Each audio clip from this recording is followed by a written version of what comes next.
Good morning, students. Welcome again in the online classes of English literature.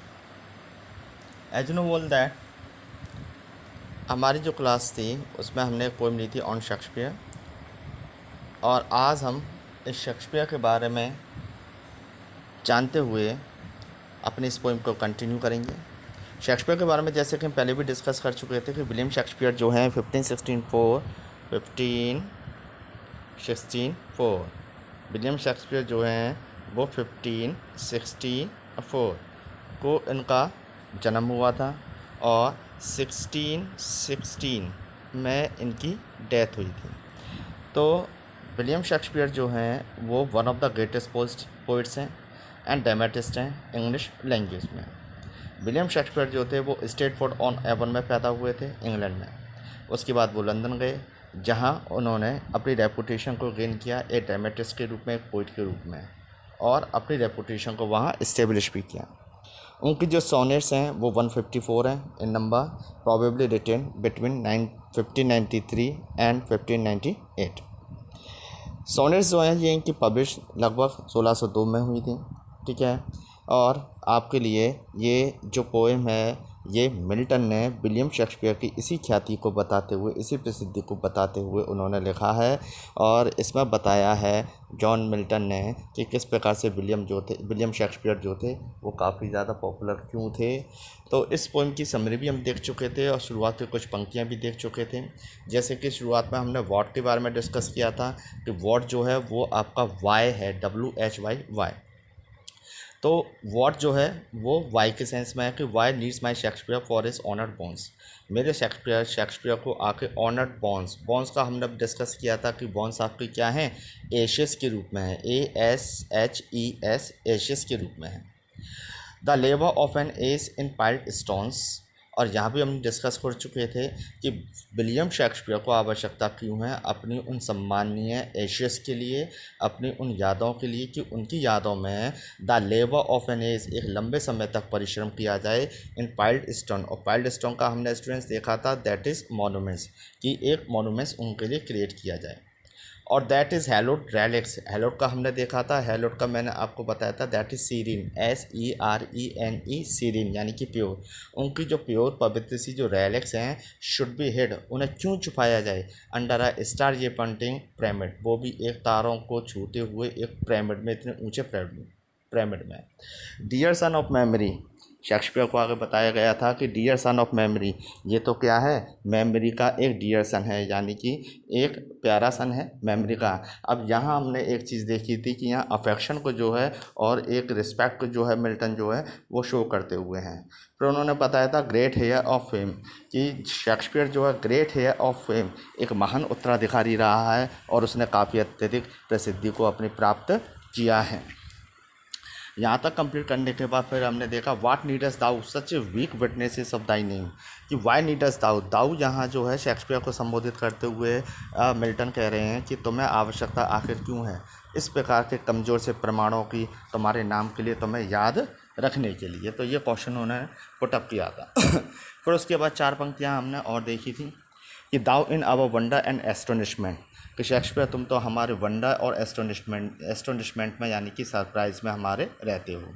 Has build thy self a long monument, ये Shakespeare, उन्होंने Shakespeare को संबोधित करते हुए कहा कि अरे शेक्सपियर तुम तो हैज़ बिल्ट, तुम निर्मित कर चुके हो अपने लिए, दाई सेल्फ अपने आप में, आ लिव लॉन्ग मोनूमेंट, एक ऐसे मोनूमेंट को निर्मित कर चुके हो जो कि लंबे समय तक बना रहेगा, हमेशा हमेशा के लिए बना रहेगा। फिर हमने देखा था for whiles to the shame of slow endeavouring art, whiles का मैंने आपको बताया था दैट इज़ द वाइल, और फॉर जो है वो आपका बिकॉज के सेंस में आ रहा है।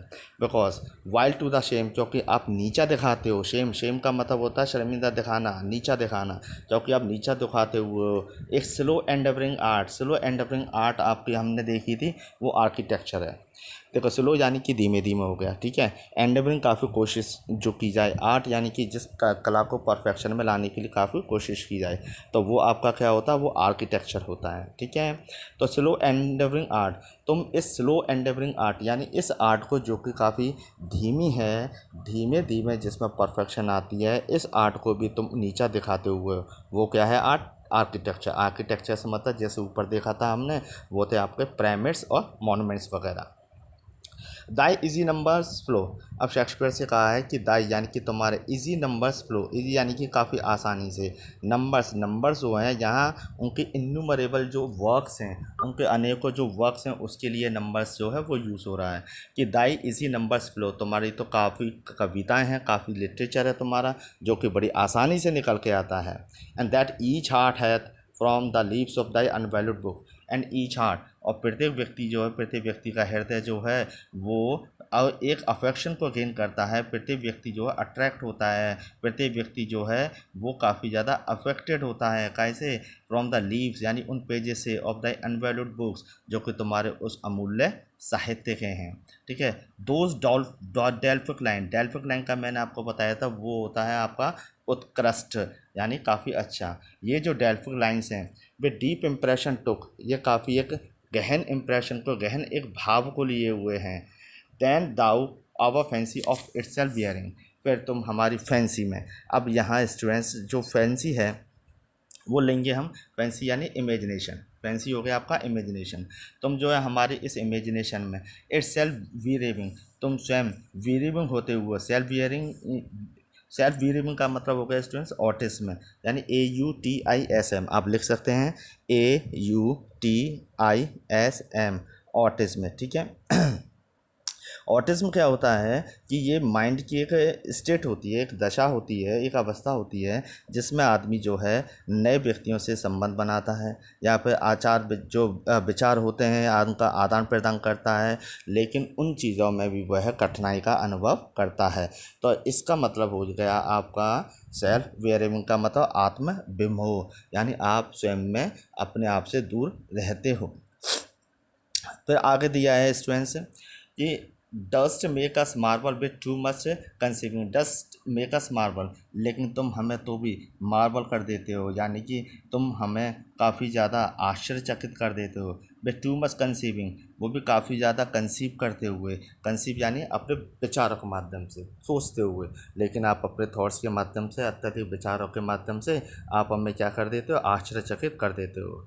And so sepulchre in such pomp dost lie, और इस प्रकार से सेपल्चर यहाँ एक प्लेस के लिए हम यूज़ लेंगे, वो प्लेस जो कि डेड बॉडीज़ के लिए होगा। ठीक है। And so sepulchre in pomp dost lie, तुम इसी प्रकार के एक शान शौकत में जो है वो निवास करते हो। शान शौकत यानी यहाँ मृत्यु के लिए आ रहा है, यानी तुम इसी प्रकार की एक मृत्यु को, एक शान भरी मृत्यु को, जो तुम्हारी सोच के कारण से, तुम्हारे साहित्य के कारण से, इस मृत्यु को तुम जो है वह प्राप्त करते हो।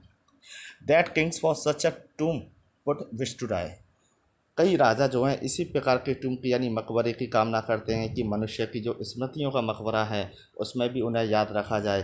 वो भी इसी प्रकार की इच्छा करते हैं कि वो भी इसी प्रकार की मृत्यु को प्राप्त कर पाएँ। तो स्टूडेंट्स ये आपकी पोएम थी, आप इसे अच्छे से देखें, अच्छे से सुनें और अच्छे से लर्न करें। Thank you.